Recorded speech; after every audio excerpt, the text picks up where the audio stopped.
جناب اسپیکر، جیسے کہ پہلے ذکر کیا جا چکا ہے، حکومتی اخراجات میں کمی مالیاتی خسارے کو کم کرنے کی حکمت عملی کا دوسرا اہم ستون ہے۔ ہم غیر ضروری اخراجات کو کم کر رہے ہیں۔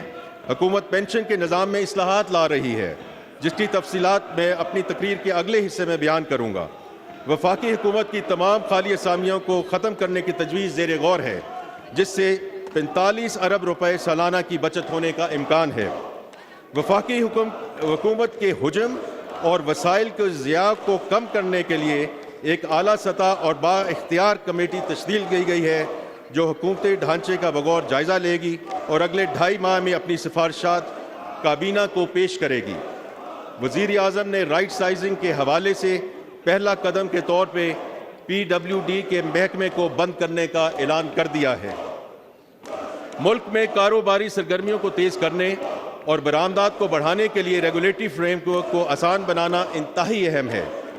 اس سلسلے میں بورڈ آف انویسٹمنٹ کے تحت پاکستان ریگولیٹری ماڈرنائزیشن انیشیٹو کا آغاز کر دیا گیا ہے۔ اس کا مقصد حکومت کی ریگولیٹری فریم ورک کو آسان بنانا اور آٹومیشن کے ذریعے بزنس انوائرمنٹ کو بہتر کرنا ہے، تاکہ سرمایہ کاری، برآمدات اور معاشی ترقی کی رفتار کو بڑھایا جا سکے۔ کسی بھی حکومت کے بجٹ کا ایک بڑا حصہ گڈز اینڈ سروسز کی پروکیورمنٹ میں صرف ہوتا ہے۔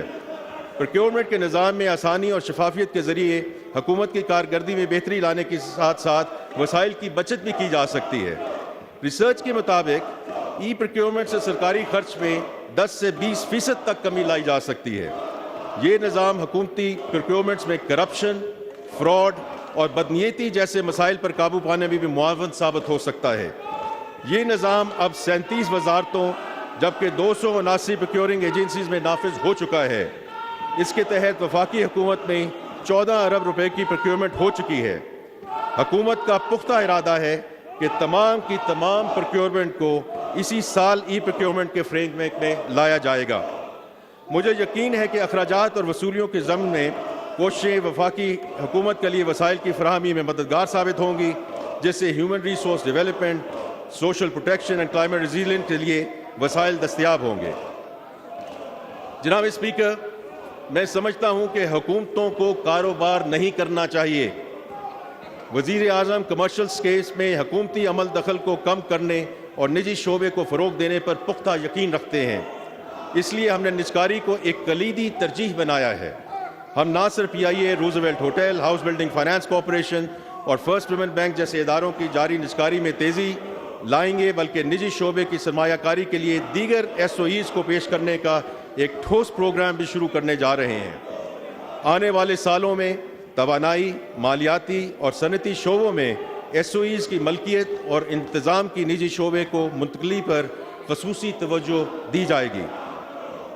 اس میں یہ بھی آگے ایڈ کرنا چاہتا ہوں کہ جو گورنمنٹ نامنیز ہیں جو SOEs کے بورڈ میں ہیں، ان کی کابینہ کے گائیڈنس کے مطابق remuneration will be capped at PKR 1 million. اس ضمن میں PIA کی نجکاری کے حوالے سے تفصیلات بیان کرنا چاہوں گا۔ اس نجکاری کا آغاز نومبر 2023 میں فائنینشیل ایڈوائزر کی تعیناتی سے ہوا۔ فروری 2024 میں حکومت کی باغ دوڑ سنبھالتے ہی موجودہ حکومت نے اس سلسلے کو تیزی سے آگے بڑھایا۔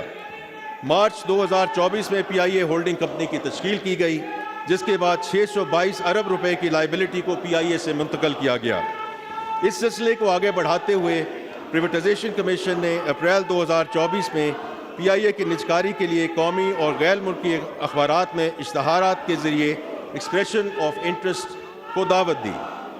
12 کمپنیوں نے PIA کی نجکاری میں دلچسپی کا اظہار کیا۔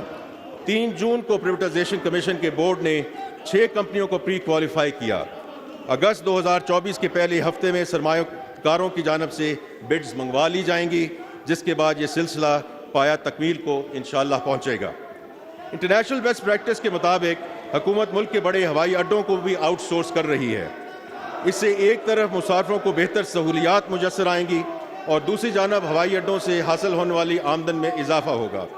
اسلام آباد انٹرنیشنل ایئرپورٹ کو سب سے پہلے آؤٹ سورس کیا جائے گا۔ اس سلسلے میں انٹرنیشنل کمپیٹیٹو بڈنگ کے ذریعے 15 جولائی 2024 تک بولیاں موصول ہو جائیں گی۔ لاہور اور کراچی ایئرپورٹس کی آؤٹ سورسنگ پروسیس کا آغاز